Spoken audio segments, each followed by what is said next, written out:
አልሰማችሁ እንደሆነ መርዶን ንገራችሁ። ደሞዝ የሚከፍላችሁ ምዕመን እየሞተ ነው። በጽድቁም በኩነኔውም ጉቦ የምትቀበሉበት ምዕመን እየሞተ ነው። ቤተ ክርስቲያኒቱን አጥብቀው የሚጠሏት አባቶች እንደተረከቧት ማሳያው ይህ ነው። ህንጻውን እያልኩ አይደለም፣ አንተን ይጠሉሃል።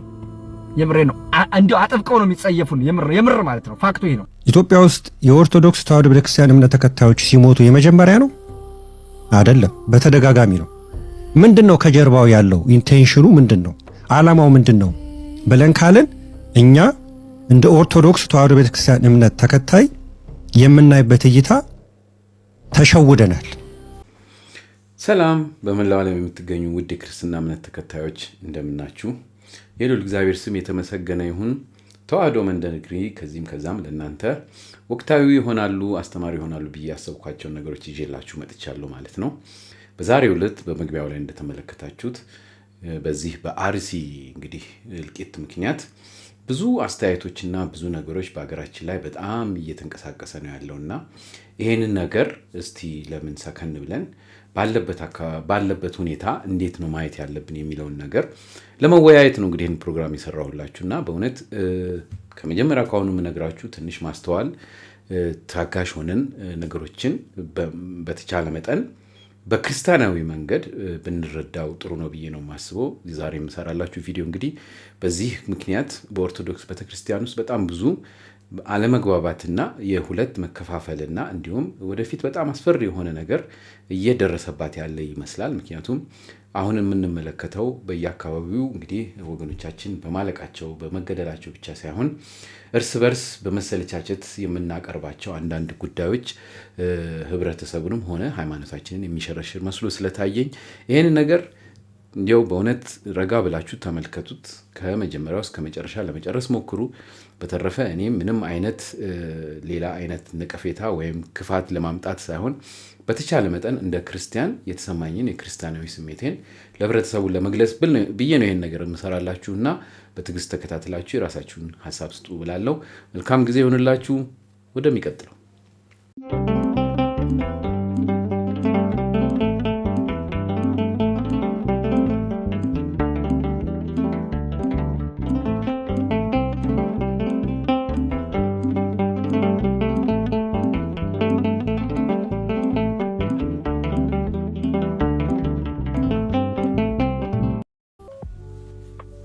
ሰውን ግን እግዚአብሔር ለምንድን ነው ዝም ያለው?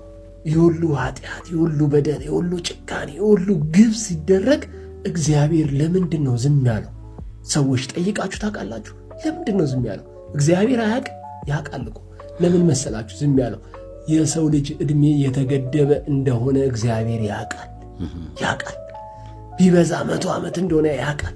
ዛሬ የሚበድሉ፣ ዛሬ የሚገፉ፣ ዛሬ ሰውን የሚገሉ ሰዎች ዕድሜያቸው የተገደበ እንደሆነ እግዚአብሔር ያውቃል። መሞታቸው አይቀሩም። እነዛ ሰዎች ሲሞቱ ደግሞ እግዚአብሔር ፊት ነው የሚቀርቡት። እግዚአብሔር ፊት ሲቀርቡ ደግሞ መልሳቸው ምን ይሆን? እግዚአብሔር ያንን ያውቃል። ስለዚህ ዝም ያለው እግዚአብሔር በምክንያት እንጂ ሳያይ ቀርቶ አይደለም። ሰዎች ግን እንደዛ ነው የሚያስቡት። የእናንተ እግዚአብሔር እስቲ የት አለ? እስቲ ያድናችሁ ይላል ተነስተው። እስቲ የት አለ የምታመልኩት እግዚአብሔር? እስቲ ሲያድናችሁ እስቲ እመቤታችን ቅድስት ድንግል ማርያም ስታድናችሁ ይላሉ። ግን የጊዜ ጉዳይ ነው እንጂ ማየታቸው አይቀርም። እግዚአብሔር ፊት ቆመው ለፍርድ እግዚአብሔር ፊት መቆማቸው አይቀርም። የዛኔ ምን ይመልሱ ይሆን? እኛም ሰዎች ኃጢአት ስንሰራ፣ ሰውን ስንበድል ያንን ማሰብ አለብን። እግዚአብሔር ዕድሜያችን የተወሰነ እንደሆነ ስለሚያውቅ ነው ዝም ያለው እንጂ እግዚአብሔር ሳያይ ቀርቶ አይደለም። ይህንን በደል፣ ይህንን ክፋት እግዚአብሔር ሳያይ ቀርቶ አይደለም ሰዎች። ስለዚህ በንስሐ እንመለስ፣ ወደ እግዚአብሔር እንቅረብ። አማራጭ የለንም ሰዎች። የሰውን ኃጢአት፣ የሰውን በደል መቁጠር ትተን የራሳችን ኃጢአት፣ የራሳችንን በደልን እየቆጠረን ንስሐ እንግባ፣ ወደ እግዚአብሔር እንቅረብ። መልካም አዳር ሰዎች።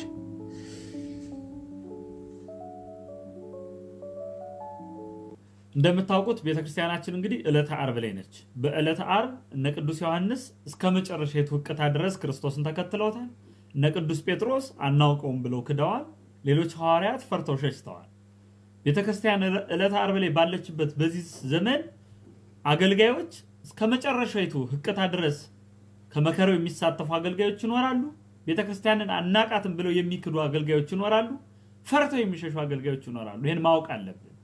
ስለዚህ ዛሬ አንድ ዘማሪ ተነስቶ የሆነ ነገር ቢናገር፣ አንድ መምህር ተነስቶ የሆነ ነገር ቢናገር ሊደንቀን የሚገባ ነገር ነው ብዬ አላስብም። አጀንዳችን አንልቀቅ። ሐዘን ላይ ነው ያለነው። ቤተክርስቲያናችን ትልቅ ፈተና ተጋርጦባት ያንን ፈተና አሸንፈን ለማለፍ ለቀጣይ ትውልድ ቤተክርስቲያናችን ለማስረከብ ስራ እየሰራን ያለነው። ስለዚህ ሁላችንም አዲስ አጀንዳ እንቀበልም። ቤተክርስቲያናችንን ከመጣባት ፈተና ለመታደግ መከፈል ያለበትን ዋጋ ሁሉ ከፍለን እናሻግራታለን ለቀጣዩ ትውልድ። ይሆነው እጅግ ያሳዝናል፣ ልብም ይሰብራል። የኦርቶዶክሳውያን ግድያ አሁንም እንደቀጠለ እንግዲህ እየሰማን እንገኛለን። ዲያቆኑና እንዲሁም ደግሞ ህፃኑ በግፍ ዛሬ መገደላቸው ተሰምቷል። ሁላችሁም ነፍስ ይማር በሉ። በምስራቅ አርሲ የኦርቶዶክስ ግድያና የወጣቶች አፈና እንግዲህ አሁንም ተባብሶ እንደቀጠለ የአካባቢው ምዕመን ገልጸዋል። ዛሬ ማለትም ህዳር 1 ቀን 2018 ዓመተ ምህረት ልዩ ቦታው ጠለታ ቅዱስ ገብርኤል በተባለ አካባቢ ከጠዋቱ 3 ሰዓት ገደማ 3 ኦርቶዶክሳውያን በአውድማ ላይ እህል እየወቁ ባሉበትም በጥይት ተደብድበው በግፍ መገደላቸው ተሰምቷል። ከተገደሉት ምዕመን መካከል ዲያቆን ኢዮብ እጅጉ፣ ጥላሁን ቦጌ እንዲሁም ደግሞ ህፃን ጻድቃኔ ሰራዊት የተባሉ ኦርቶዶክሳውያን ይገኙበታል ሲል እንግዲህ ማህበረ ቅዱሳን ቴሌቪዥን ዘግቧል። በሌላ በኩል እንግዲህ ጉባኤው ዛሬ ባቀረበው ሪፖርት ግድያው አንድን ሃይማኖትና ብሔር ትኩረት ያደረገ አይደለም ማለቱ ይታወሳል። ለዚህ ሪፖርት ታዲያ አስተያየት እንዲሰጡ የአርሲ ሀገረ ስብከት አካልን ቲክቫ ኢትዮጵያ ጠይቆ የነበረ ሲሆን በጉዳዩ ተገርመው ዝርዝር አስተያየት ከመስጠት እንግዲህ ታቅበዋል ሲል ቲክቫ አስነብቧል። እንግዲህ እንደሰማችሁት ነው። በእውነት ይሄ ነገር እንዳልቆመና እንደሰማችሁት እንግዲህ ይሄ ነገር እንዳልቆመና አሁንም ቢሆን ገና እንግዲህ በየተለያዩ አካባቢዎች እነዚህ እንግዲህ የሰውን ሕይወት ማጥፋት የሚወዱ አካላት እያጠፉ እንደሆነ በግልጽ እየተነገረ ነው ማለት ነው። የተለያዩ የሃይማኖት ተቋሞች ሄደው ጎብኝተው ነበረ። ነገር ግን ቢሆንም አሁንም ይሄ ነገር አለ ብለን ግን አሁን ትልቁ ጥያቄ የሆነው ምንድነው? እርስ በርስ እየተፋጨን እየተቃቃርን ያለ ነው። ውድ የክርስትና እምነት ተከታዮች ይህን ነገር ላቀርብላችሁ የፈለኩት የሆነ አካል በውስጣችን ራሳችንን ሊያበጣብጥ የመጣ እንዳለ በጣም በግልጽ የሚታይ ነገር ነውና በተቻለ መጠን ራሳችንን ክርስቲያናዊ ማድረግና ማጠንከር አለብን ብዬ ነው እንግዲህ ለዛሬ ይሄን ነገር ማቅረብ የፈለኩት ማለት ነው። እንደተመለከታችሁት በዚህ ባሁኑ ባቀረብኩላችሁ ራሱ ምንድነው እንግዲህ አንድ መዘምር የምናውቀው ቴዎድሮስ ይሄን ነገር ተናገረ ተብሎ የተባለ ነገር አለ። ከዛ በፊትም ቢሆን ቀሳውስቶችን በጣም በመጥፎ አይነት ማጥላላት እየተነገረ እንዳለ ትሰማላችሁ። እና ተወግነው ወይም አንድ ወገን ተደርገው የተቀመጡ አባቶች ሳይሆን በአጠቃላይ ሲኖዶስም ሳይቀር እንግዲህ ስንት ትልልቅ አባቶች ያሉበት ትልልቅ ተቋም ያለ ኦርቶዶክስ ተዋሕዶ አባቶች በአጠቃላይ በአሁኑ ሰዓት በስድብ ላይ ነው ያሉት። ይሄንን ደግሞ እያደረግን ያለ ነው እኛው ምዕመኖች ነን። እና ይሄ ነገር ትክክል ነው ወይ የሚለውን ነገር ነው እንግዲህ ላቀርብላችሁ የፈለኩት። በእውነት ሁላችንም መወያየትና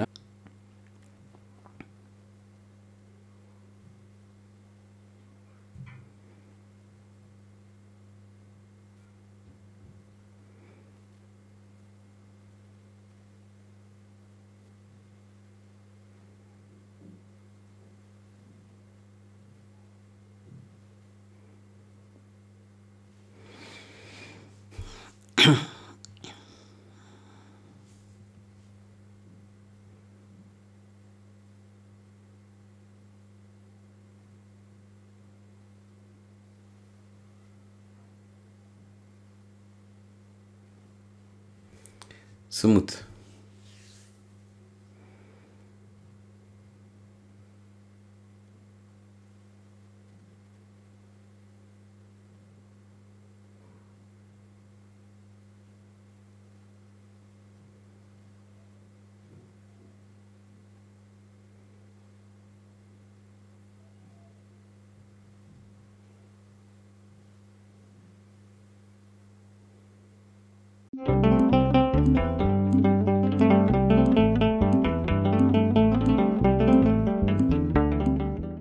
እኛ ኦርቶዶክሳውያን ክርስቲያኖች ሞትን እናውቀዋለን፣ ስደትን እናውቀዋለን፣ ጦርነትን እናውቀዋለን፣ ሰማዕትነትን እናውቀዋለን፣ መፈናቀልን እናውቀዋለን። ማናውቀው ነገር የለም። በእኛ አርጎ ነው የሚያልፈው ይሁሉ ነገር። የቀደመው ስደታችንና መከራችን ሰማዕትነታችን ታውጆብን ነው። መንግስት አውጆት የትናንቱኖቹ ነው የወዲት ጉዲት እነ ግራኝ አህመድ ቤተክርስቲያንም አውቃው ሰማዕትነት እንዳያልፋችሁ ብላን ነው የሞት ነው አባቶቻችን የሞቱት ማለት ነው። የትናንትና ነው። ያሁኑ ሞት ልዩ የሚያደርገው ወገኖች በመንፈስ ቅዱስ የተሾሙት አባቶች የተስማሙበት ሞት ነው። የኔና ያንተ ግድያ የኔና ያንተ ባሰቃቂ ሁኔታ መሞት በአባቶች ፊት ተቀባይነት የለውም። እነዛ ሊጠብቁን በመንፈስ ቅዱስ የተሾሙት አባቶች አይገርማችሁም? የጭካኔ ጥግ። መንግስት ፖለቲካው አይነካበት እንጂ አይመለከተው። ስለኛ ሞት ህግ ምናምን አይሰራም በእኛ ፊት። አባቶቻችን ግን እኔ 10 ጊዜ 100 ጊዜ ብናገር ማን ይሰማኛል? እዛ መድረክ ላይ የተቀመጡት አባቶች ግን ድምጻቸውን አውጥተው ቢናገሩ ስንት ሰው ይሰማቸዋል? ድምጻቸውን ሁሉ ነፈጉን። ሞታችን በፊታቸው ተቀባይነት አጣ። ቤተክርስቲያኒቱን አጥብቀው የሚጠሏት አባቶች እንደተረከቧት ማሳያው ይህ ነው። ህንጻውን እያልኩ አይደለም፣ አንተን ይጠሉሃል። የምሬ ነው። እንዴው አጥብቀው ነው የሚጸየፉን። የምር ማለት ነው። ፋክቱ ይህ ነው። ሰው እንዴት ለልጆቹ አይራራም? ሰው እንዴት ወጥቶ አያለቅስም? እንዲህ ሲባል ግን የሚራሩልህ የሚያለቅሱልህ አባት የሉም ማለት አይደለም። ፊት ለፊት እዚህ መድረክ ላይ የተቀመጡት ይህን መልእክት ለማስተላለፍ የተቀመጡት አባቶች ግን የኛ አባቶች አይደሉም። ለዛ ነው ምንም አይመስላቸው። ሆዳቸው አልጎደለም፣ ቤተሰቦቻቸው አልሞቱም። የአባትነት ግብሩ አልገባቸውም። የጠባቂነት ግብሩ አልገባቸውም። ምንም አይመስላቸው። ህፃናት እየሞቱ ባሰቃቂ ሁኔታ በማህተባቸው ምክንያት ያለምንም ፖለቲካ አመለካከታቸው እየተገደሉ እንዴት ሰው ወጥቶ አንዲት መስመር አውጥቶ እንዴት አያነብም? ምን አደረጉ ምዕመናን የሚገደሉት ያለምንም ሁኔታ ያለምንም የፖለቲካ አመለካከታቸው ለምንድን ነው የሚገደሉት ብሎ እንዴት ሰው አይናገርም? እንዴው ድምጽ እንኳን ይንፈጉን። በእውነት በጣም ነው ማዝነው። እኔ በንጉስ ፊት ስትቀርቡን ምን እንደምትመልሱ እናንተ ነው የምታውቁት። ይሄ ነው እንግዲህ ይሄ በእውነት የትኞቹን አባቶች በስም ዝርዝር የታወቀ የሆነ ክፉ የሰራ አይደለም። እንግዲህ ሲኖዶሱ በሙሉ ነው ይሄን ነገር ወስኖ እንግዲህ አርሲ ድረስ ተኪዶ እየተመረመረ ያለው ማለት ነው። ድምጽ መሆንስ እንደዚህ ነው ወይ? በመጀመሪያ ደረጃ እኛ አባቶቻችን የምናውቀው በጾም በጸሎት ነገሮችን ሲያሸንፉ እንጂ የሆነ ነገር ተናግረው ወይም መሳሪያ አንስተው ሲያደርጉት ሰምተን አናውቅም። በብዙ ጊዜ እኔ የካ ሚካኤል የሾላ ልጅ ነኝ። የሾላ የካ ሚካኤል ሁላችንም የምናውቀው የካ ተራራ ላይ ዋሻ አለ። ያቺ ዋሻ ከ12ኛ ክፍለ ዘመን ጀምራ ያለች እንደሆነች ይነገርላታል። እዛ ውስጥ ስንት ጊዜ የካ ሚካኤል እንደተደበቀ ሁላችንም እንግዲህ በታሪክ እናውቀዋለን። በየአካባቢያችን እንደነዚህ አይነት ነገሮችን እንሰማለን፣ እናውቃለን። ይሄ ጦርነት ብቻ ሳይሆን በተለያዩ ጊዜ የሚፈጠሩትን ነገሮች እያሸነፈ ተዋግቶ ሳይሆን ታቦቱንና ቀሳውስቱን ደብቆ የሚያኖር ህብረተሰብ ስለነበር ነው እንደዛ እንግዲህ ለታሪክ ለረጅም ጊዜ ተቀመጠችው። ግን ዛሬ ለምንድን ነው እኛ የምንቆጣው ነው ጥያቄው። ለምንድን ነው የዚህን ያህል ምርር የምንለው? እና ለምን ሁላችንም የዚህን ያህል ቁጣ የምናሰማ ከሆነ ለምን ሄደን ወደ እግዚአብሔር ይሄንን ጩኸታችንን ከፍ ብለን አንገታችንን ከፍ አድርገን አንጮህም? በእውነት ይሄ ነገር ትክክል ነው ወይ? እኔ አሁን እንግዲህ ውድ የኢትዮጵያ ቤተሰቦቼ እንደ ክርስትናነቴ ይሄንን ነገር እያየው ዝም ማለት ስላልቻልኩ ነው ይሄን ነገር የምናገረው። ይሄ ነው ወይ የተማርነው ትምህርት? በየቦታው መናገርን አስተማሪዎቻችንን፣ አባቶቻችንን፣ ቀዳሾቻችንን ተነስተን የምንዘልፍበት መብት ተሰጥቶናል። ዛሬ እልቅና እንደ ተራ የሚታይ የሆነበት ዘመን ላይ ያሉን የቀሩን እነሱ ናቸው። እነሱ የሚነግሩን እንኳን ትንሽ ብንሰማና ትንሽ ብንረጋጋ ዝምታቸውን እንኳን ለምን እንደሆነ ሄደን ብንጠይቅ የሚሻል ይመስለኛል። እና የዚህን ያህል እውነት አክርረን መናገር አለብን ወይ እነሱን የሚለውን ነገር እስቲ ለእናንተ ልተው። እስቲ ሌላ ደግሞ አንድ ሊጨምርላችሁ። አልሰማችሁ እንደሆነ መርዶ ንገራችሁ። ደሞዝ የሚከፍላችሁ ምዕመን እየሞተ ነው። በጽድቁም በኩነኔውም ጉቦ የምትቀበሉበት ምዕመን እየሞተ ነው።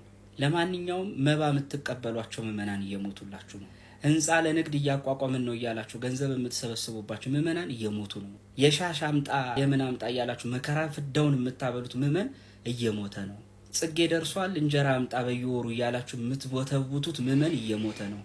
አንቺ በንጉስ ቤት ስላለው ከአይሁድ ይልቅ እድናለሁ ብለሽ በልብሽ አታስቢ። መርዶኪዎስ ለአስቴር የላከላት ደብዳቤ ነበረ። ዛሬ ከቅድስት ቤተ ክርስቲያናችን ውስጥ ከላይ ከጵጵስና እስከ ታች መዋቅር ድረስ ያላችሁ በቅጥርም በፈቃድም ለምታገለግሉ አገልጋዮች በሞላ ምናልባትም ዛሬ የምትበሉትና የምትጠጡት ቅጥረኛ ሆናችሁ ደሞዛችሁን የምትቀበሉት ቤተ ክርስቲያን ስላለችላችሁ ነው። ይነስም ይብዛም በኃጢአቱም መንገድ ሙስናና ጉቦ የምትቀባበሉት ቤተክርስቲያን ስላለቻችሁ ነው። ጽድቁንም ኩነኔውንም ያደረጋችኋት ተገብቶ የሚወጣባት ተነጋግሮ የሚስማሙባት ቤተክርስቲያን ስላለቻችሁ ነው። እናንተ ቤተክርስቲያን መከራ ሲደርስባት አታውቋትም።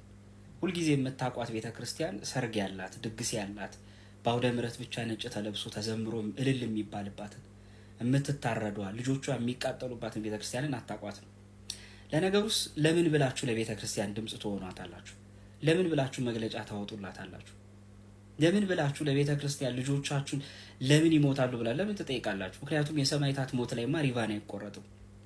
ምክንያቱም በሰማዕታቱ ሞት ላይ አበል የለም፣ ደሞዝ የለም፣ ቦነስ የለም። ለምን ብላችሁ ትጮሁላት? ምክንያቱም ከዚህ ወደዚህ የደብርና የዲያቆናትና የካህናትን ዝውውር ማን ያስፈጽም? ለምን ብላችሁ ትጮሃላችሁ? ምክንያቱም ድግስ የለማ እዚህ ላይ። ለምን ብላችሁ ትጮሃላችሁ? ምንም የሚወጣበት ወጪ የለማ፣ ምንም የሚገኝበት ጥቅም የለማ። ለምን ብላችሁ ትጮሃላችሁ? በቅዱስ ቤተክርስቲያናችን ውስጥ በተለይ በዚህ ሰዓት ተቆጥሮ የማያልቅ የካህናት ሹመትና ብዛት፣ ተቆጥሮ የማያልቅ በየስፍራው በየኪሎ ሜትሩ የዲያቆናት ብዛት አገሪቷን ያጠለቀለቀ፣ ተቆጥሮ የማያልቅ በየማህበራዊ ድረገጹ በፎቶና በፊልተር የሚንበሸበሽ የሰንበት ተማሪ መዓት፣ በየመንደሩ የተቋቋመ ግብና ዓላማ ያለውም የሌለውም አሸን የፈላ የማህበራት ብዛት፣ ይህ ሁሉ ቤተክርስቲያን ሐዘንና መከሯ ጊዜ የለም። ተኝቷል። ሁላችንም አንቀላፍተናል። የሚጮኸውና መከራ የሚከፍለው ግን ሌላ ነው። በአራቱም የኢትዮጵያ አቅጣጫ ላይ ቀሚስ ለብሶ ነጠላ ለብሶ የሚዘምር የሚሰብክ የሚያገለግለው ሁሉ ቤተክርስቲያን በመከራዋ ጊዜ የት ነው የሚገቡት? የት ነው የሚደበቁት? ለማንኛውም መባ የምትቀበሏቸው ምዕመናን እየሞቱላችሁ ነው። ህንፃ ለንግድ እያቋቋምን ነው እያላችሁ ገንዘብ የምትሰበስቡባቸው ምዕመናን እየሞቱ ነው። አልሰማችሁ እንደሆነ መርዶ እንገራችሁ። ደሞዝ የሚከፍላችሁ ምዕመን እየሞተ ነው። በጽድቁም በኩነኔውም ጉቦ የምትቀበሉበት ምዕመን እየሞተ ነው። የሻሽ አምጣ፣ የቀበቶ አምጣ፣ የምን አምጣ እያላችሁ መከራ ፍዳውን የምታበሉት ምዕመን እየሞተ ነው። ጽጌ ደርሷል እንጀራ አምጣ በየወሩ እያላችሁ የምትቦተቡቱት ምዕመን እየሞተ ነው። ጽድቁ ቀርቶ ለኩነኔያችሁም ቢሆን ጩሁላት። ለነገሩ የሰማዕታት ሞት ለአበልና ለጉቦ አይመችም። በዚህም ይሁን በዛ ግን አንድ ነገር ማወቅ ያለብን ሲያንኳኳ ያልሰማችሁት ምዕመን ነገ ስታንኳኳ ላይሰማችሁ ይችላል። በእውነት በጣም በጣም በጣም ነው ያዘንኩት። እንደነዚህ አይነት ነገሮች በጣም ብዙ ነው ሶሻል ሚዲያ ላይ ያለውና እውነት ይሄ እንግዲህ የልጅ ልጅ ሊሆን ይችላል ለአባቶቻችን እና እውነት ስንት አይነት ህይወት ያሳለፉትን ሰዎች ዛሬ እንደ ሰራተኛ እንደዚህ ዝቅ አርገናቸው በሰራውት ብር በከፈልኩህ ብር ነው የምታስተዳድረውና ተነስተህ የፈለኩትን አርግ ይባላል። እውነት ይሄ ትክክል ነው? እውነት እንግዲህ ስለ እግዚአብሔር ይሄን ነገር እንዲው በደንብ አጢኑበት። በጣም ብዙ አሳሳች የሆኑ መልእክቶች በየሚዲያው ይሰማሉ። አሁን እዚህ እንደሰማነው በአራቱም አቅጣጫ ቀሚስ የለበሱ ቄሳውስት፣ ዲያቆናት ተብለው በሙሉ ነው የተፈረጀው። አንድ የቀረ የለም እና በየጊዜው ቤተክርስቲያን እንግዲህ እንደዚህ አይነት ሰማዕትነት ወይም ሞት ወይም ግድያ ሲፈጸም እንግዲህ ይሄኛው እንኳን መንግስት እያለ ብዙ ጊዜ እንደሆነ እናውቃለን እና ምንም አይነት አቅም በሌላት ከጸሎት ከእግዚአብሔር ጩኸት ወደ እግዚአብሔር ጩኸት ውጪ ሌላ ነገር ማድረግ ከዛ ውጪ ሌላ ማድረግ የማትችል ቤተክርስቲያን ምን ታድርግ ነው? በቃ ምንድነው? ውትድርና እንሸፍት ነው ወይ ምንድነው?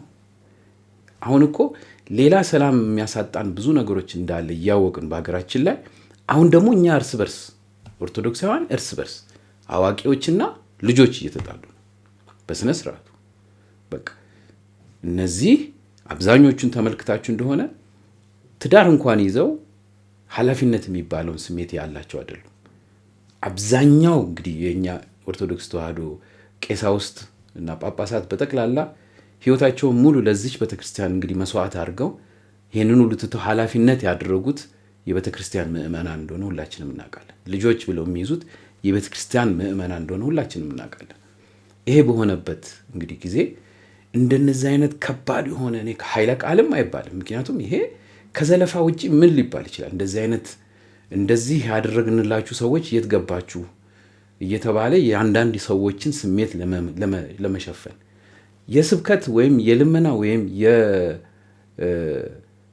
ስለ ሰዎች ሞት መቆም የተለያዩ አይነት መገለጫ መንገዶች አሉ። የግድ እንደዚህ ተነስተን ወይ የሆነ ነገር ስበን እንዋጋ አይደለም። አንደኛ ለእግዚአብሔር መጸለይ ነው። በሁለተኛ ደረጃ ትህትና ባለው በተማረ አንደበት እንግዲህ ሶሻል ሚዲያውን በደንብ ተቆጣጥረናል። የብዙ ሰዎችን እንቅስቃሴ ወይም ትምህርት እናውቃለን። በምንችለው መንገድ ፍትህ የምንጠይቅበትን መንገድ ማስተካከል ይገባናል እንጂ አረጎራው ብለን ምን እናመጣለን? ይህንን ነገር ነው እንድትመልሱልኝ የምፈልግ። በእውነት እኔ ዛሬ ዩቲዩብ ቢዘጋ የሚዘጋ ብዬ ነው ይህን ነገር የማቀርበው። ለምን እየተበጣጠስን ነው ራሳችን ውስጥ። ሌሎች ለምን አይንቁንም? በእንደዚህ አይነት ጸባያችን ለምን አይንቁንም? በስነ ስርዓቱ ሊንቁን ይችላሉ። ራሳችንን እየናቅን ነው። አባቶቻችንን እንግዲህ የመሪዎቻችንን ለዚያ በቁንን ማናከብር ከሆነ ምን ልንሰራ ነው? በዚህም ደግሞ ወጣት ቄሳውስት ልንፈጥር ነው ወይስ ሌላ ተልእኮ ልንጀምር ነው ደግሞ? ስለዚህ እስቲ የራሳችሁን ሐሳብ ስጡት። ምንም ማለት አይቻልም፣ ግን ትክክለኛ አነጋገር ወይም ትክክለኛ መንፈሳዊ የሆነ ጥያቄ ምን እንደሚመስል አሳያችሁ።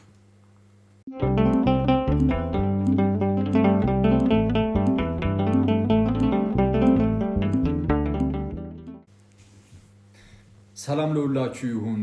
እንግዲህ በአርሲ እየተፈጠረ ያለውን ነገር ሁላችሁም የምታውቁት ነገር ነው። የእግዚአብሔር ሕዝብ ወይም ክርስቲያኑ በጣም አደገኛ በሆነ መልኩ እየተጨፈጨፈ ያለበት ሁኔታ ላይ ነው ያለው። ማለት ሊትራሊ እየተጨፈጨፈ፣ ይሄ ቃል ይገልጸዋል በደንብ። ሕፃናት ሳይቀሩ አደገኛ በሆነ መልኩ እየተገደሉ፣ በጣም በርካታ ክርስቲያኖች ናቸው እየተገደሉ ያሉት። እርግጥ ነው ሰማዕትነት እንግዲህ ለክርስቲያኖች ክብር ሊሆን ይችላል ነውም። ግን ሰማዕትነት ክብር ነው ማለት በሆነው ባልሆነው አጋጣሚ የሆኑ ሰዎች እየተነሱ ይህንን የእግዚአብሔርን ሕዝብ ወይም ክርስቲያኑ የማጽዳት ስራ ይሰራሉ፣ እየጨፈጨፉ ይጨርሷቸው ማለት ግን አይደለም እንዴ። ቤተ ክርስቲያን እዚህ ምድር ላይ ስትኖር እኮ ለአንድ ታላቅ የሆነ ዓላማ አጀንዳ ነው። ይህም ሕዝቡን ሁሉ ወደ ክርስቶስ መንግስት ለመመለስ ነው። እንዲህ እንዲሆን ደግሞ በህይወት መኖርንም ደግሞ ይጠይቃል። እና ማንም እየተነሳ ዝም ብሎ የማጽዳት ስራ ብቻ እንዲሰራ ነው እሱን የሚፈቅድ አይደለም የሰማዕትነት ነገር። እና ይህ በጣም አስቸጋሪ ነገር ነው ማለት ክርስቲያኖች፣ ሀገራችን ኢትዮጵያ የክርስቲያኖች መቆያ ናት ማለት እዚህ የምንቆይባት ሀገራችን ናት። የክርስቲያኖች ብቻ አይደለችም፣ ግን መቆያችንም ጭምር የእኛም ጭምር ናት። ላለፉት ለሺህ ምናምን ዓመታት ሙሉ እንደሚታወቀው ይህ የእግዚአብሔር ሕዝብ ክርስቲያኑ አሁን ላለንባት ለኢትዮጵያ ባለውለታ ነው። እሱን አቁሙ እኮ ያቆያት አይደለም እንዴ ነው እኮ።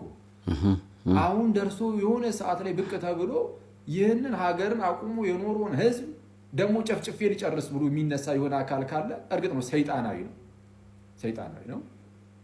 ግን ደግሞ አንደኛ የእርሰን አባቶች፣ ሲቀጥል ደግሞ በዋናነት እንደው ማለት በሀገሪቱ ላይ ሕግ አለ፣ መንግስት አለ። ያ መንግስት ለዜጎቹ ለክርስቲያኖችም ጭምር ማለት ነው ከለላ ጥበቃ ሊያደርግ ይገባል። እና ፕሊዝ ፍትህ ያስፈልገናል፣ ጥበቃ ክለላ ያስፈልጋቸዋል። በአርሲ ላሉ ክርስቲያን ወንድሞቻችን ማለት ነው አባት እናቶቻችን፣ ኢቨን ህፃናቶችም ጭምር።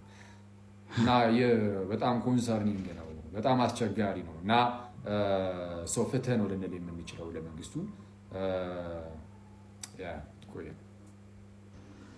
በአርሲ እየደረሰ ያለውን ግድያ በተለይ በኦርቶዶክስ ክርስቲያኖች ወገኖቻችን ላይ እየደረሰ ያለው ግድያ በተለያየ መንገድ ነው ፐርሲቭ የተደረገው። አንዱ እኛ ያው ወንጌላዊ ነኝ ይላል፣ ክርስቲያን ነኝ ይላል፣ በጣም ልጅ ነው የአስተሳሰብም እና ምን ይላል በጣም ፖለቲሳይዝ አድርጎት መንግስትን ለመቃወሚያ ነው የተጠቀሙትና እንዴት እኔም አወግዛለሁ ግድያን ትላላችሁ በጣም በቁጣ ነው ለሚለውና እና እሱን እንግዲህ እንደዚህ አይነት ድምጾች የእግዚአብሔር መልክ ተሸካሚ የሆነው ሰው ሲወገድ፣ ሲገደል፣ ሲገፋ፣ ሲጠቃ፣ አካላዊ ጥቃቶች ሲደርሱበት ብዙ የሚያሳስበው ፖለቲካው ወይንም በቃ ይሄ ኮንስፓየር አድርጎ የሰውን የውስጥ ሚስጥር መፈተን እንጂ የምር ሰው ተገደለ፣ የምር ሰው ሞተ የሚለው እሱ ብዙ አያሳስበውም። በነገራችሁ ላይ በ2 ዓመት ውስጥ የተገደሉ አንዳንድ ቁጥር በተለይ በአንድ ወረዳ ብቻ በወር ውስጥ 5 ሰው ይገደላል የሚልን ቁጥር ይሰጣል። 114 115 ሰው ይገደላል። ሊያውም ቁጥር ያወቀው ነው ይሄ እና ይህንን ለምድሮ ለፖለቲካ ያዋላችሁት የሚል አይነት ይሄ በጣም ነውረኛ የሆነ ድምፅ በጣም ልንሰማው የማይገባ ድምፅ እንደሆነ በደንብ መታሰብ አለበት። ሰው የእግዚአብሔር መልክ ተሸካሚ መሆኑን በጣም ማስመር አለብን። ይሄ ሰው በምንም መንገድ መወገድ የለበትም። በምንም መንገድ አትግደል የሚለው ትእዛዝ እግዚአብሔር ሰውን ከሌላው ፍጥረት ልዩ ያደረገበትን ምክንያትም እየተናገረ ነው። ሰው ከሌላው ፍጥረት ልዩ የሆነው በማሰብ በአንጎሉ በማሰብ ብቃቱ በብልሃቱ በምናምን አይደለም። ሰው የእግዚአብሔር መልክ ነው። ኢማጎዴ ነው። ኢሜጅ ኦፍ ጋድ ነው። በቃ በምንም ተአምር ኖት እኮ እኔ ክርስቲያን ወገን ምናምን ስለሆነ አይደለም። በምንም ተአምር ሰው መገደል የለበትም። የእግዚአብሔርን አምሳል ኤክስክሉድ የማድረግ የመወገድ የማስወገድ ምንም ስልጣን የለንም። የመጠበቅ ህይወትን የመንከባከብ ህይወትን ኢንጆይ እንዲያደርግ የማድረግ እንጂ። ስለዚህ በየትኛውም ሰዓት ይሄ ሳይፈጸም ሲቀር ድምፅ መሆን መቻል አለ። በየፌስቡኩ በየዩቲዩቡ የቲክቶኩ ጧትና ማታ ግድያን እየቀሰቀሰ የሚውል ሰው ምን ሊሆን ነው? እንሰማለን። የሆነ ቦታ ላይ የሆነ እምነት አማኞች ተገደሉ ሲባል እንሰማለን። ካነሁ ላ ያዕኒና የማይመለከትን ይመስላል። እንዴት ነው የማይመለከትን? እምነታቸው የፈለገ ይሁን፣ ኦርቶዶክስ ይሁኑ፣ ፕሮቴስታንት ይሁኑ፣ አይሁድ ይሁኑ፣ እምነት የለሽ ይሁኑ፣ ሰዎች አይደሉም ወይ? አላህ ስብሓነሁ ወተዓላ እኮ ወላ የቅቱሉነ ነፍሰ ለቲ ሐረመ አላህ እኮ ነው ያለው። ነፍስ ነው ያለው እንጂ ነፍስ ሙስሊም አላለም። ነፍስ ካፍር ነፍስ ብቻ ነው ያለው አላህ ስብሓነሁ ወተዓላ። ነፍስ እንዴት ነው ዝም የምትለው? እንዴት ነው የማታወግዘው? እንዴት ነው የማታስቆመው? እንዴት ነው የማንቃወመው? የሆነ ቦታ ላይ ሙስሊም ሲገደል ሌላው ክርስቲያን የማይመለከተው አድርጎ የሚያስብ ከሆነ እንዴት ነው የሚሆነው? ይሄ በጣም ጠባብ እይታ። እየጠበብን ሄደን ያጎቴ ልጅ ካልሆነ ወንድሜ ካልሆነ ልጄ ካልሆነ አባቴ ካልሆነ ወደ ማለት ነው የምንመጣው ማለት ነው።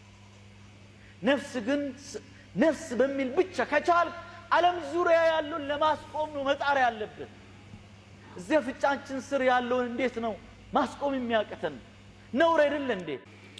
አዎ እንግዲህ እንኳን አይደለም ክርስቲያን የሌላ እምነት ተከታዮች እንኳን ድምጽ ለመሆን ሲሉ በምን አይነት መንገድ እንደተጠቀሙ ሁላችንም ተመልክተናል።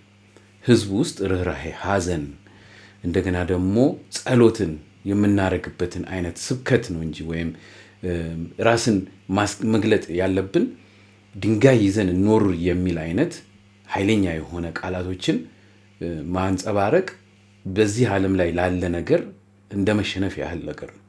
በጣም በሚያሳዝን ሁኔታ ደግሞ አብዛኞቹ በሶሻል ሚዲያ ውስጥ ያሉ አብዛኞቹ ደግሞ በሶሻል ሚዲያ ላይ የምናያቸው ሰዎች ኢትዮጵያ ውስጥ የሌሉ ናቸው።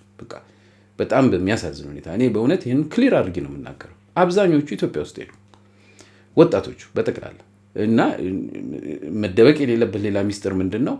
ዛሬ አዲስ አበባ ውስጥ ፍትህን እያለ ምንን እያለ ወይም የኦርቶዶክስን ነገር አንስቶ ሲሮጥ እንሰማዋለን። ነገ ግን ውጭ ሀገር ነው ያዘው።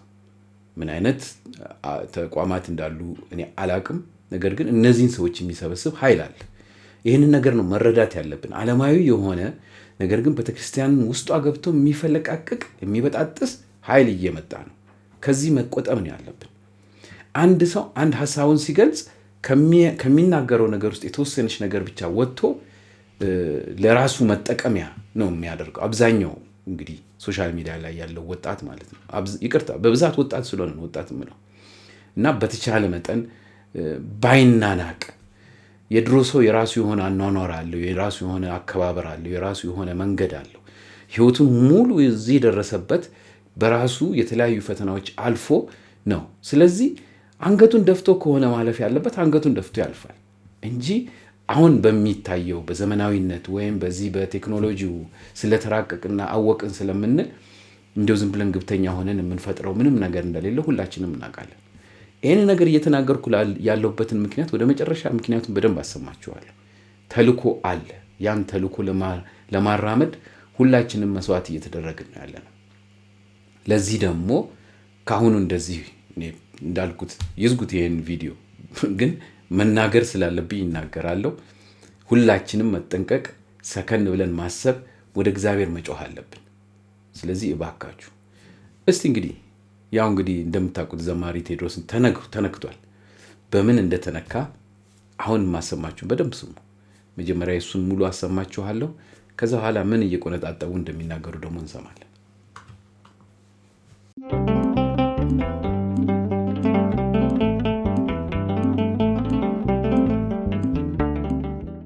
ቤተክርስቲያንን ቤተክርስቲያን የሚያሰኟት ሊቃነ ጳጳሳት ናቸው። ተሳስቻለሁ?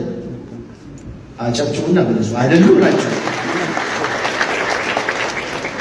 እባካችሁ እኔ ከዚህ በኋላ ላልናገር እችላለሁ ወይ ድጋሚ ላታገኙ ትችላላችሁ። ከልቤ ነው የምላችሁ። አባቶቻችሁን አክብሩ። ነገ ሙፍቲ ተነስተው ህንፃ ቤተክርስቲያን አያሳንሱልህ። ነገ ሙፍቲ ተነስተው ቤተክርስቲያን አይባርኩልህ። እየሞትን እየተገደልን እንደሆነ እውነት ነው። ይሄ የሚታይ ምድር ላይ ያለ እውነት ነው። ነገር ግን የተረፍነውንም ሁሉ ለማገልገል አባቶች ያስፈልጋሉ፣ አገልጋዮች ያስፈልጋሉ። በጣም ጥንቃቄ ያስፈልጋል። ትናንትና እንደ ማህበራዊ ሚዲያ ነበር ከኦርቶዶክስ ቤተክርስቲያን ከኢትዮጵያ ኦርቶዶክስ ቤተክርስቲያን ወደ ኢትዮጵያ ኦርቶዶክስ ቤተክርስቲያን ከሌላ እምነት የመጣ ሰው ብዙ ነገር ይናገራል። አባቶቻችሁ እንዲያደርገው በእናንተ ዘመን እንዲሆኑ በእናንተ ዘመን ሞት ሆኖ በእናንተ ዘመን ቃጠሎ ሊሆን ይችላል። ግን ቢያንስ ትናንት የተጠመቀው እንኳን ጸበሉ እንኳን ከላው ላይ ሳይደርቅ አባቶችን የሚተች 5 ሳንቲም እና 20 ሳንቲም 10 እና 5000 ፎሎወር ለማግኘት አባቶቻችሁን የምትሰድቡ የምትነቅፉ ለጊዜው ትንሽ ፊት ስላላችሁ በእውነት የምመላችሁ እኔ ንግግር አለ ለትንሽ ሳንቲም ለ5000 ለ10000 ፎሎወር ብላችሁ አባቶቻችሁን ክብር ማሰጡ በታሪክ ተወቃሽ ትሆናላችሁ። ቤተክርስቲያኑም እያሰጣችሁን ነው፣ አባቶቻችንንም እያሰጣችሁን ባዶ ልታደርጉን ነውና በማህበራዊ ሚዲያ የምትጽፉትን የምትናገሩትን ተጠንቀቁ እባካችሁ፣ እባካችሁ። ደግሜ ላለው በወርቅ በእንቁ በእብነ በረድ ቤተክርስቲያን በብዙ ወጪ በብዙ ድካም ብናሳነስ መጥተው በሜሮን የሚያከብሩልን ብፁዓን አበው ሊቃነ ጳጳሳት ናቸው። በፍጹም እንደው በምትወዳ ድንግል ማርያም ካፋችሁ በማጠፋው ድንግል ማርያም ይዣችኋለሁ። አንደበታችሁን ከማህበራዊ ሚዲያ ጠብቁ። ስፔሻሊ ደግሞ አባቶቻችሁን በመንቀፍ ክብር የለም። ነገ ያስፈልጉናል። ወንድሞች ከልቤ ነው የምላችሁ፣ አባቶቻችሁን አክብሩ። ዘማሪ ቴዎድሮስ ዮሴፍ ያስተላለፈው መልእክት አነጋጋሪ ሆኗል። የመረጃ ሌሎች እንዲደርስ የማድረጋችሁ እንዳትረሱ። አዲስ የሆናችሁ ፎሎ አድርጉ። ዘማሪ ቴዎድሮስ ዮሴፍ በአንድ ፕሮግራም ላይ አባቶቻችንን መሳደብ ማቆም ይገባናል፣ ለሌሎች እምነት አባቶች ያሳየናቸውን ክብር ለእኛም አባቶች ልናሳይ ይገባል። ቤተክርስቲያንን በወርቅ በእንቁ በእብነ በረድ ብናንጽ አባቶች ከሌሉ ግን ምንም ዋጋ የለውም እና ለአባቶቻችን ልዩ ክብር ሊኖረን ይገባል። በእርግጥ በዚህ ሰዓት ብዙ መከራና ስቃይ እየደረሰብን ይገኛል። ምዕመናኖቻችን እየሞቱ ይገኛሉ። ይህ ጉዳይ ግን አባቶቻችንን በመስደብ ልንፈታው የምንችለው ጉዳይ አይደለም። ስለዚህ ለአባቶቻችን ልዩ ክብር ማሳየት ይገባናል። በየማህበራዊ ሚዲያው እየወጣን መሳደብ ማቆም አለብን ሲል ተናግሯል። ይህንን የቴዎድሮስ ዮሴፍ መልእክት እንዴት አገኛችሁት? ሀሳባችሁን ኮመንት ላይ ጻፉልን። መረጃ ሌሎች እንዲደርስ ሼር ማድረጋችሁ እንዳትረሱ። አዲስ ሆናችሁ ፎሎ አድርጉ። መልካም ቀን። የሚተች 5 ሳንቲም እና 20 ሳንቲም 10 እና 5000 ፎሎወር ለማግኘት አባቶቻችሁ 10 ቀን በኋላ ደግሞ ሊቃነ ጳጳሳትን የምትሳደቡ ሆናችሁ አባቶቻችሁን የምትሳደቡ አገልጋዮችን የምትሳደቡ ሆናችሁ ፈረንጅ እዚት ፌር ይላል። ፌር ነው። ሙፍቲን ባቻቸውን የሚያከብሩ ስል በደንብ ተረዱኝ። አሁን ሙሉ ንግግር ሀጂ ሙፍቲን እንደዛ ፕሮፋይል ፒክቸር አድርጋችሁ የጠየቃችሁ ግለሰቦችና ነፍስ ይማር ያላችሁ ኦርቶዶክሳውያን አባቶቻችሁን ስለ አርሲ ፍትህ መናገር አይጠበቅባችሁም የሚል መልእክት ነው ውስጡ ያለው። ስድብ ያለው ፍትህ የጠየቁ ኦርቶዶክሳውያንን ሙሉ ቪዲዮን ማየት ትችላላችሁ። ሁሉንም አላቀርብም። አንደኛ የኮፒራይት ጉዳይ አለ፣ ሁለተኛ በጣም የሚያሳዝን ነገር ነው። ፈልጋችሁት ራሳችሁ ስሙት የዚህን ጉዳይ። ሲጀመር እሱ የተናገረው አንደኛ የመቼ እንደሆነ አይታወቅም። እንግዲህ ገና እሱ ደግሞ ሲጣራ ደግሞ እነግራችኋለሁ። እንግዲህ በሁለተኛ ደረጃ እየተናገረ ያለው ሰከን እንበል በቃ ሞት አለ፣ ሁሉ ነገር አለ። ነገር ግን ነገ ለጸሎትም ለምንም ለምህላም እነዚህ አባቶች ያስፈልጋሉ። ቅድም እንደሰማችሁት አራቱም አቅጣጫ ያለ ቄሳ ውስጥ ዋጋ የለውም ነው እንግዲህ ያለን። በደሞዝ የሚከፈለ ነው፣ ሙስና ውስጥ ያለ ነው ምናምን፣ ስለዚህ ምናምን ተብሎ ነው እንግዲህ የተነገረን እና እነዚህ ናቸው እንግዲህ ለኦርቶዶክስ ተቆርቆርን ብለው እንግዲህ የተለያየ አይነት ነገር የሚያመጡት። እውነትም ትክክል ነው፣ ለቢዝነስ ሲባል ነው። እና አሁን የተናገረው እሱ አባቶችን አትሳደቡ ነው። ያ ግን ተተርጉሞ ወዴት መጣ? እዚህ ቦታ ላይ እንደዚህ አድርገን ስላኮረፍን እንደዚህ ስሙት። በእውነት በጣም የሚያሳዝን ነው። እና እውነት ይሄ ነው ወይ የኦርቶዶክሳዊ መጨረሻችን? ይሄ ነው ወይ በቃ የእኛ ኦርቶዶክሳውያኖች በእውነት በእምነት ያለን ሰዎች የሚገባን እንደዚህ አይነት ነገር ነው ወይ? እና በጣም ብዙ ነገሮች አሉ። ሙሉም ብትሰሙት ዘማሪ ቴዎድሮስም ራሱ ጥሩ ነው። ለምን ሲናገር የነበረው በመጀመሪያ አንዳንድ ያው ፓስተሮች አሉ ራሳቸውን እንግዲህ ወደ ኦርቶዶክስ ከተው ሚዲያ ከፍተው የሚናገሩ እዛ በለመዱት አይነት ንግግር ስለሆነ በአጠቃላይ ሁሉንም ይዘልፋሉ። ምንም ጥያቄ የለም። እና አሁን እሱም እንዳለው ገና ጥምቀታቸው ሳይደርቅ አለቃ ለመሆን የሞከሩ እንዲሁ አጉል ተቆርቋሪ አይባል ምን አይባል ግን ብዙ የሚናገሩ የመናገር መብት አለን ወይ? የመፍረድ መብት አለን ወይ? ይህንን ነው ሁላችሁም እንድትረዱት ነው የምፈልገው በእውነት። እና አሁን እንዳያችሁት ሚዲያዎች ይህን ነገር ሲሰሩ፣ ሌሎች ደግሞ ድርጅቶች ሁሉ እየሰሩ ነው። ተቋማት ሁሉ እናቋቋም እያሉ ነው። እና ጥሪ ሁሉ እየተካሄደ ነው። እንግዲህ አንዱን ጥሪ ደግሞ ላሰማችሁ። ወዴት እየሄድን ነው? እውነት ይሄ ነገር ከኦርቶዶክስ ይጠበቃል? ምላሹን ከእናንተ ፈልጋለሁ። ይህን አዳምጡልኝ። ፈሪና አልቃሻ የሆናችሁ ኦርቶዶክሳውያን ይህንን ቪዲዮ በጭራሽ እንዳታዩት፣ ለእናንተ አይደለም።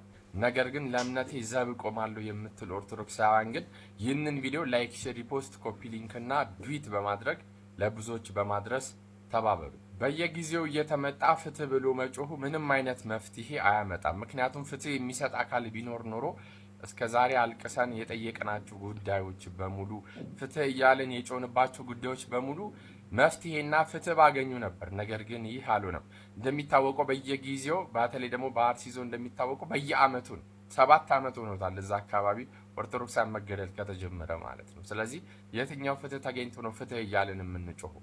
ስለዚህ አሁንም ጥቁር እየለበስን መተን እያለቀስን ምናምን የሚያለቅስ ኢሞጂ እየላከን ዝም ብለን ፍትህ ብሎ ጀስቲስ ምናምን እያሉ መጠየቁ አይደለም መፍትሄው አንድና አንድ ብቻ ነው። እሱም መደራጀት ነው። መደራጀት ስንል ምን እያልን ነው? መደራጀት ማለት እርስ በርሳችን መተዋወቅ፣ እርስ በርሳችን መዋደድ፣ እንደዚሁም እርስ በርሳችን ያለን ጥላቻ በማስወገድ ለቤተ ክርስቲያን ዘብ መቆም፣ በአንድነት መቆም፣ እንደዚሁ ደግሞ የተለያዩ መረጃዎችን መለዋወጥ እና ቤተ ክርስቲያንን በህብረት ሆኖ መጠበቅን የሚያካትት ነው። ስለዚህ መደራጀት እፈልጋለሁ፣ ቤተ ክርስቲያኔን መጠበቅ እፈልጋለሁ የምትሉ ኦርቶዶክሳውያን በኢትዮጵያ በተለያዩ ክፍሎች የምትገኙ እንደዚሁም ከኢትዮጵያ ውጭ በተለያዩ ክፍለ ዓለማት የምትገኙ ኦርቶዶክሳውያን ባለማዕተቦች ካላችሁ የት ሀገር እንደምትገኙ አያይዛችሁ በውስጥ አናግሩኝ። መፍትሄው መደራጀትና መደራጀት ብቻ ነው። ሰላም ክርስቶስ ይብዛላችሁ። ይኸው ነው በቃ መጨረሻችን ይኸው ነው። ሲጀመርም እዚህም እዛም የነበረው ግርግር በሙሉ አንድ ተልእኮ ነው ያለው። ይህም ተልእኮ ምንድን ነው? በተለያዩ አይነት ስሞች በተለያዩ አይነት ነገሮች መደራጀት እየተባለ እችን ቤተክርስቲያን መበጣጠስ ማለት ነው። ሌላ ምንም ነገር አይደለም። ከዚህ በፊትም ተነግሯል። ይሄ ነገር በአባቶቻችንም ተነግሯል። በአይናችንም ያየነው በጣም ብዙ በየክልሉ የተፈጠረ ነገር አለ። አሁን ደግሞ እንግዲህ መደራጀት ይባላል። እንደሰማችሁት እንግዲህ ኢትዮጵያ ውስጥ ብቻ አይደለም። በተለይ የገንዘብ ድጋፍ ስለሚፈለግ ይሄ ተቋም ገንዘብንም ስለሆነ የሚፈልገው ቀጥታ የሄዱት ወዴት ነው? ውጭ ላለው ህብረተሰብ ነው። ውጭ ያለው ህብረተሰብ ምን ማድረግ ይችላል? ነገር ግን የሚልከው ገንዘብ ደም ሊያፈስ ነው። ሌላ ነገር መሆን አይችልም። ኦርቶዶክስን እንጠብቃለን ተብሎ እንግዲህ ሽፍትነት ወይም ውትድርና ካልተገባ በስተቀረ ምን ሊደረግ ነው?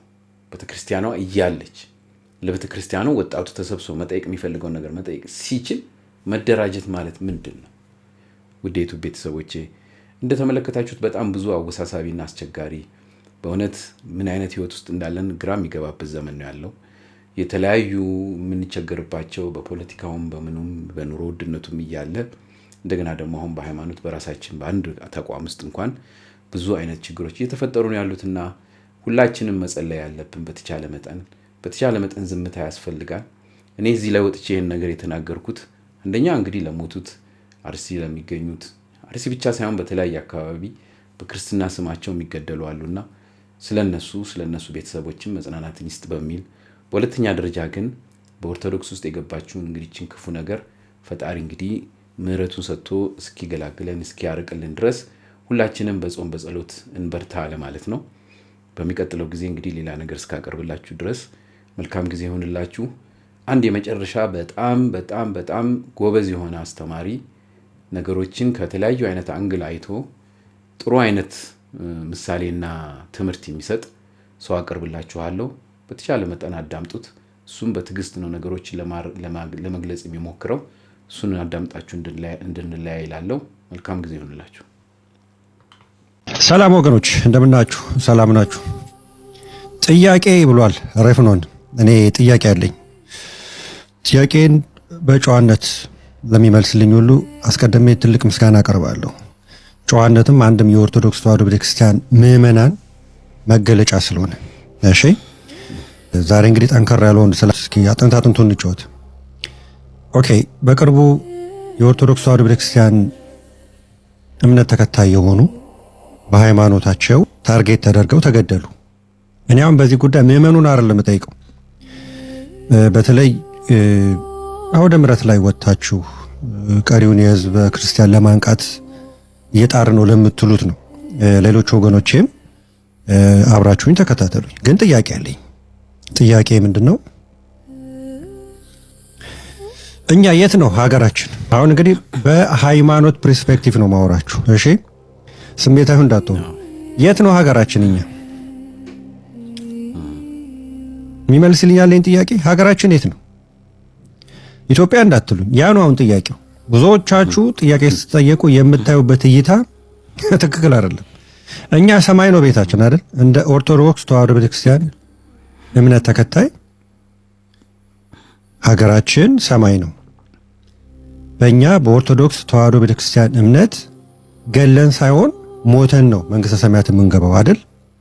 በምሳሌ ላስረዳ። ጌታችንና መድኃኒታችን ኢየሱስ ክርስቶስ ልክ ወጥተው ወታደሮቹ አጠቃላይ በቦታው የነበሩት እሱን አሳልፈው ሊሰጡ የመጡት በሙሉ መጡ አይደል? ብዙ ጊዜ ጴጥሮስ ስሜታዊ ነው አይደል? እና አንድ ስለት ይዞ ስለነበረ ሄዶ የአንዱን ወታደር ጆሮውን ቆረጠው። ልብ በሉ፣ ጆሮውን ቆረጠው። ስለዚህ ይህ ጉዳይ ተገቢ ቢሆን ኖሮ ጌታችንና መድኃኒታችን ኢየሱስ ክርስቶስ ጎሽ በል ያንንም ቁረጠው ብሎ ለምን አላለው? ለምን እረፍ አለ? መልሱኝ፣ በቅንነት መልሱልኝ። እረፍ። በጣም ትክክል። ሰይፍ የሚያነሳ በሰይፍ ይጠፋል አይደል ያለው? በቃ ይሄን አንድ ያዙልኝ። አሁን መልሱልኝ በቅንነት። ሁለት ገዳዮቹ አሁን ኢትዮጵያ ውስጥ የኦርቶዶክስ ተዋሕዶ ቤተክርስቲያን እምነት ተከታዮች ሲሞቱ የመጀመሪያ ነው አይደለም፣ በተደጋጋሚ ነው። ምንድነው ከጀርባው ያለው ኢንቴንሽኑ? ምንድነው ዓላማው? ምንድነው ብለን ካልን እኛ እንደ ኦርቶዶክስ ተዋሕዶ ቤተክርስቲያን እምነት ተከታይ የምናይበት እይታ ተሸውደናል። ስለተሸወድን ነው በተደጋጋሚ የሚሆነው። አሁን ቅን ልቦና ኖሯችሁ ቅን ጆሮ ኖሯችሁ ከሰማችሁኝ ባልተሞከረበት መንገድ እንሂድ እስኪ። ለውጥ ታያላችሁ በእርግጠኝነት። ያን ስላችሁ እኔ ላሳያችሁ፣ እኔ ልምራችሁ አይደለም። የሚለውጥ አላ ላገናኛችሁ ነው ፊት ለፊት ከሚለውጠው ጋር ኃይል ካለው ምድራዊ መንግስት የት ሀገር ነው ኃይል ያለው? በእናንተ እይታ ግን ምንድነው የተሸወዳችሁት? ገዳዮቹ ሆን ብለው ይሄን የሚያደርጉት ልክ እነዛ ሰዎች ሲገደሉ ፊታቸውን ወደ መንግስት እንደምታዞሩ ገዳዮቹ ያውቃሉ። ገብቷቸዋል። ለምን? አንደኛ እኛም ተሸውደናል። ለምን? ሀገራችን ሰማይ መሆኑን ረስተናል። ወደ መንግስተ ሰማያት አንዱ የምንሄድበት መንገድ ሞተን ነው። ትኬቱም መገደል ነው። ይቅርታ አድርጉልኝ። አሁን ሃይማኖት እኮ ነው እየተወራ ያለው፣ ፖለቲካ አይደለም። እዚህ ጋር ያዙልኝ። እስካሁን ይሄ ነገር በቀጣይነት እየተደረገ ያለው እኛ የምናይበትን ምልከታ ባለማስተካከላችን ነው። ስለዚህ እንደ ሲሳይ አየለ ይሄ ነገር እንዴት ይቆማል በሉኝ። አሁን አንዳንዶቻችሁ አይምሮ ቅላችሁን የሳታችሁ ለመንግስት ደግፈ ነው ልትሉ ትችላል። ነገርኳችሁ እኮ መንግስት ራሱ ሰው ነው ታውቃላችሁ። የሰው ስብስብ ነው። የሚያማቸው፣ የሚሞቱ፣ የሚደሰቱ፣ የሚከፉ፣ በልተው ጠጥተው መጨረሻ ላይ አንድ ሽንት ቤት ሄጄ ልምጣ ብለው የሚሄዱ የሰው ስብስብ ነው። እሺ መንግስት ማለት ሌላ አይደለም። ስለዚህ ምድራዊ ናቸው፣ ኃላፊ ናቸው፣ ጠፊ ናቸው። በእግዚአብሔር መነጽር መንግስት ኃይል የለውም። የተሸወዳችሁት እሱ ፓርት ላይ ነው። ብዙ ጊዜ ክርስቲያኖች ሲገደሉ ወዴት ነው ፊታችሁን የምታዞሩት? ወደ መንግስት። ወዴት ነው ፊታችሁ መዞር የነበረበት? ወደ ላይ፣ ወደ ፈጣሪ፣ ወደ ላይ። እግዚአብሔር አምላክ እንዴት እንደሚታዘበን አያችሁ አይደል? ብዙ ጊዜ ተመልከቱ። ሰው ይገደላል፣ ፊታችን ወዴት ነው? ወደ መንግስት፣ ወደ ላይ። ኤልሳ እኮ ልጇን መጽሐፍ ቅዱስ ላይ ምንድን ነው ከጭቃው ጋር አብረው አቦኩት አይደል? ልጇን ጮኸች ነው አይደለም የሚለው ወደ ላይ። ለምንድን ወደ ላይ መጮህ አንፈልገው ብለን ስንል ከኮንፈርት ዞናችን መውጣት አንፈልግም። ከላይ ከሲኖዶስ ጀምሮ እስከታች ከኮንፈርት ዞን መውጣት አንፈልግም። ከኮንፈርት ዞናችን ሳንወጣ በዚህ በኩል መንግስት ነገሮችን እንዲያስተካክልልን ብለን ነው የምናስበው። ሲገባኝ አሁን ፖለቲሳይዝም አይመስለኝም፣ ግን ገዳዮቹ ያውቃሉ። እነሱ ሲገደሉ እናንተ እዚህ ጋር ይመራናል የምትሉ ሰው ላይ ጥላቻ እንዲያድርበት ነው የተፈለገው። እስቲ እሱን ቀይሩት። ድራማቲካል የሆነ ለውጥ ታያላችሁ። መኑኝ። እኔም ጉዳይ ከ70 ሚሊዮን ህዝብ ላይ እያየው የምታገል ሰው ብቸኛ ልሆን ይችላሉ፣ ግን አይዲያ ነው ማቀበላችሁ። አይዲያ። ይሄ አይዲያ ግን 100% ይሰራል። ለምን ቀና ነው የምትሉት? ቀና ስትሉ እሱ ዝም ይላል? ዝም ይላል ወይ? ቀና ስትሉ እሱ ዝም አይልም። እሱን ተማምኜ እኮ ነው 100% ያልኳችሁ እንጂ የኔ ነው ብዬ ነው እንዴ? ግን ምንድነው ከኮንፈርት ዞናችን መውጣት አንፈልግም። ወንድሞቻችን ተገደሉ አይደል? እስኪ ለሳምንት ምግብ አቁመን እያንዳንዳችን በይፋ ዝም ብለን ዶክተር አብይ ላይ ከምናፈጥ በይፋ ሳምንት ምግብ አቁመን ሱባኤን ጀመር። እስኪ እንነጋገርና እግዚአብሔር አምላክ ሆይ ተመልከተን ብለን ይሄን ጭንቅላት ወደ መንግስት ከማዞር ወደ ላይ አድርገን እስኪ ሱባኤ ከላይ ጀምሮ ከሲኖዶስ ጀምሮ አናረገውም። ያ ነው ገብቷችኋል? ከኮንፈርት ዞን መውጣት ማለት ያ ነው። የዛኔ እግዚአብሔር ምን ይላል? ይሰማል ማለት ነው። ግን እሷን አናረጋትም እዚቹ በምድራዊ በቃ። የዛኔ ራሱ አድራጊዎቹ የሚፈልጉት ዓላማ እንዳልተሳካላቸው ስለሚያውቁ ወይ ይተውታል ወይ ግራ ይጋባሉ አድራጊዎቹ ራሱ። ግን አሁንም ምንድነው በተለመደው መንገድ ነው እየሄድን ያለነው። አሁንም ቢሆን ፊታችንን ወደ 4 ኪሎ ሳይሆን ወደ ሰማይ ፕሮሲጀሩን ተከትለን ማለት ነው። ኖት አንገትን ወደ ሰማይ አይደለም። መቼም ለአንዳንዶቻችሁ አማርኛም ከባድ ስለሆነ በምግባር በአመለካከት እግዚአብሔር በሚወደው መንገድ መሄድ፣ እንደተባለው ሀገራዊ ሱባኤ ማዘጋጀት። ድሮ እኮ እንደዚህ ነበር። ድሮ ወያኔ ሲገባ ሌሎች ሀገሮች ብዙ ጊዜ መንግስት ሲቀየር በጣም ነበር ደም የሚፈሰው በጣም። ግን ድሮ ከሲኖዶስ ጀምሮ የሱባኤ ባህል ነበር። አሁን የቪኤት ባህል ስላለ ምንም ማድረግ አይቻልም። ስለዚህ ወገኖቼ ነገሮች ተደጋግመው ሲደረጉ እናንተም በተደጋገመበት መንገድ አትሄዱ። በቅንነት ነው የምላችሁ፣ በተደጋገመበት መንገድ አትሄዱ ማለት አይምሯችሁንም አሰሩት። ለምንድን ነው ፖለቲካው ሞቅ ሲል ዘለው ክርስቲያኖች የሚገደሉት? ያለው ፓወር ይታወቃል። ያን ፓወር ፕሮክሲ ዋር ለማድረግ ነው የሚካሄደው። ፕሮክሲ ማሩም ሆነ ፕሮክሲ ዋርም አልሆነ እኔና እናንተ ከኮንፈርት ዞናችን ወጥተን ተጠምተን ተርበን ጉልበታችንን መሬት አስነክተን እጃችንን ወደ ላይ አልገን ቀና እንበል እስኪ። ነገሮች ወዲያው እንደሚሳኩ 100% እርግጠኛ ነኝ።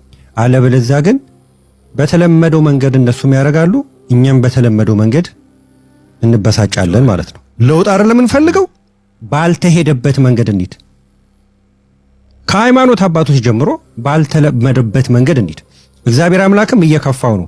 ነገሮች በተፈጠሩ ቁጥር ቀና ብለው እኔን ያዩኛል ብሎ ሲጠብቅ እኛውንም የምናየው ወደ ምድር ነው፣ ወደ መንግስት። አም ሶሪ እንግዲህ ይሄ ነው ፋክቱ፣ እውነቱ። ምን ትላላችሁ? ተወያዩበት። መንገድ ካልተቀየረ ለውጥ አይኖርም። መልካም ቀን።